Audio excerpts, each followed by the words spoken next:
प्रधानमंत्री नरेंद्र मोदी की सुरक्षा में तैनात स्पेशल प्रोटेक्शन ग्रुप के कमांडो के घर पर पटना में डकैती होती है।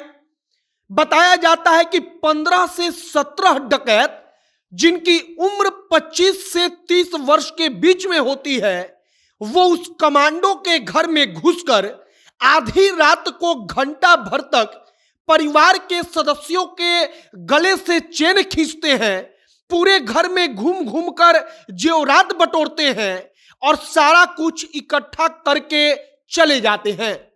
यह सब कुछ जब होता है तब चर्चा चलती है कि नरेंद्र मोदी की सिक्योरिटी में जो एसपीजी का कमांडो तैनात होता है, उस एक कमांडो के बारे में कहा जाता है कि वो अकेला 10 लोगों को पलक झपकते मिट्टी में मिला दे।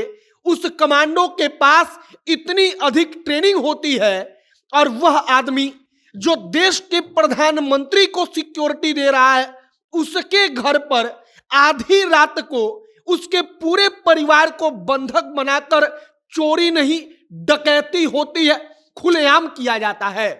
आगे आपको हम सब कुछ बताएंगे, लेकिन उससे पहले हमारा परिचय। अब नमस्कार, मेरा नाम है मोहित कुमार सिंह और आप जनता जंक्शन देख रहे हैं।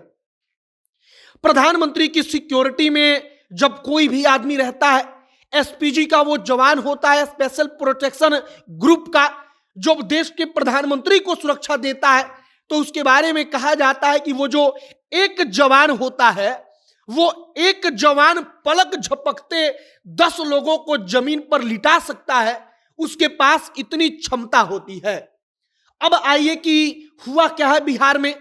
तो बिहार के पटना के खुसरूपुर प्रखंड और थाना दोनों, वहां के रहने वाले राहुल कुमार सिंह, जो राहुल कुमार सिंह हैं, वो प्रधानमंत्री नरेंद्र मोदी की सुरक्षा में तैनात हैं। अब राहुल कुमार सिंह का घर पटना में है।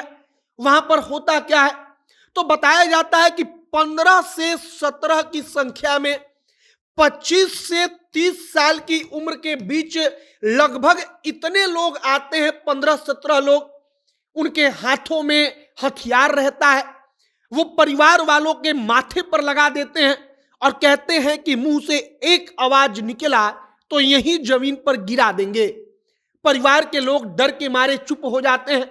आधी रात को घर के अंदर परिवार के सदस्यों को वो बंधक बना लेते हैं। उनका हौसला देखिए कि 90 के दशक में, आज से 20 साल 30 साल पहले जो हम लोग कहानी सुनते थे, उस प्रकार की डकैती होती है, और वह भी वहां पर जहां से मुख्यमंत्री का आवास, उप मुख्यमंत्री का आवास नजदीक है, मतलब कि पटना के खुसरूपुर प्रखंड में। अब जब आधी रात को वो एक एक करके सबके गले से चेन खींचते हैं, घर में जो गहना वगैरह होता है, जेवर होता है, उसको इकट्ठा करते हैं, तब कहा जाता है, बताया जाता है कि लगभग 13 लाख का गहना वो इकट्ठा करते हैं। 1 लाख के आसपास वो कैश इकट्ठा करते हैं और इतना सब कुछ लेकर वो चले जाते हैं। और यह सब कुछ डकैती खुलेआम आधी रात को जब होती है, तब उसके बाद पुलिस वहां पर जाती है, डॉग स्क्वाड की टीम वहां पर पहुंचती है, कुत्ते को लेकर वहां पर पुलिस वाले जाते हैं। वो खोजी कुत्ता जिसको कहते हैं, जो सूंघ कर पता लगाता है कि वो लोग किधर गए हैं, कहां गए हैं। और इसके बाद चर्चा चलती है कि देश के प्रधानमंत्री की सिक्योरिटी में राहुल कुमार सिंह नाम का जो कमांडो तैनात है, उस कमांडो के घर पर राजधानी में, मतलब कि पटना जिले में, उसके घर पर खुलेआम डकैती होती है। 17 लोग 15 लोग एक घर में डकैती करते हैं और रात में पुलिस को पता नहीं चलता। घर के अंदर घंटों वो बंधक बनाकर रहते हैं और आप इससे उनके हौसले का भी अंदाजा लगाइए। फिलहाल अब इस मामले में जांच पड़ताल चल रही है। बुधवार की देर रात का मामला है। बुधवार के बाद अब जब तक हम खबर कर रहे हैं, तब तक के मुताबिक पुलिस और आगे जांच पड़ताल कर रही है।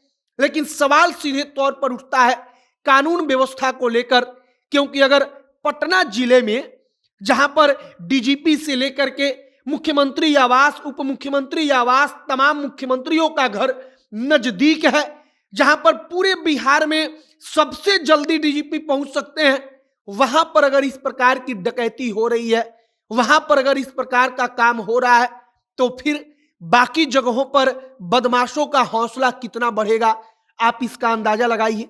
फिलहाल हमने आप तक पूरी कहानी पहुंचा दी है। आपकी क्या इस पर राय है, आपकी क्या प्रतिक्रिया है, कमेंट बॉक्स में लिखकर बताइएगा। वीडियो यहीं पर समाप्त करते हैं। कैमरे से विशाल खड़े हैं और मैं मोहित कुमार सिंह। बहुत बहुत धन्यवाद।